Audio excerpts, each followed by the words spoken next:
Hello, everyone, and welcome to the WHN Broadcast. I'm your host, Karen Ruby. Today we have Dr. David Berger with us again. And the question for today is, what should medicine be doing in the context of the pandemic?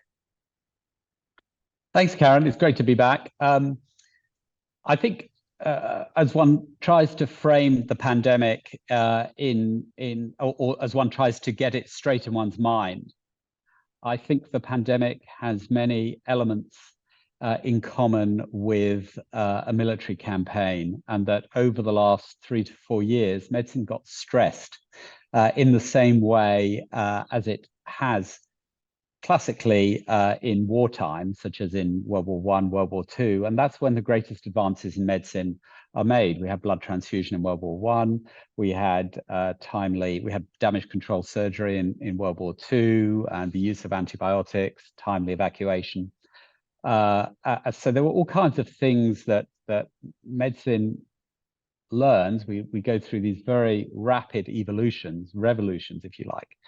What seems to have happened with the pandemic is that there seems to be a desperation almost to go back to 2019 to pretend that we haven't learned anything, that nothing needs to change. And in fact, a lot needs to change. And in particular, we have learned an awful lot about the airborne transmission of disease, not just respiratory transmitted viruses such as SARS-CoV-2, flu, RSV, and others, but probably also bacterial infections such as Staphylococcus and Streptococcus.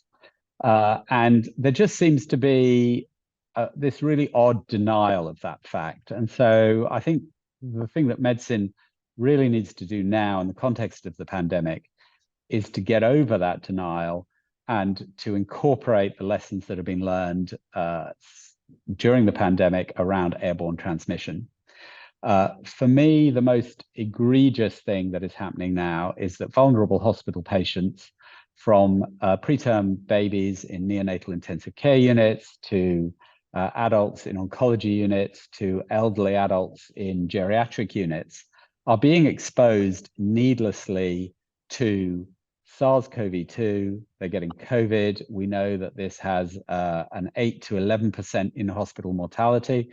They're also getting other illnesses like flu and RSV in hospital, and almost certainly common hospital-acquired infections such as Staphylococcus and Streptococcus are also spread by the airborne route. And we just don't seem to be taking any precautions against this. So I think it's very distressing to watch, actually, and I think medicine needs to get its game on. Yeah. Good advice, and hopefully these things will change. Thank you so much for joining us today. For more information, thank you. For more information, you can go to our website, which is whn.global, and you can sign up to join us.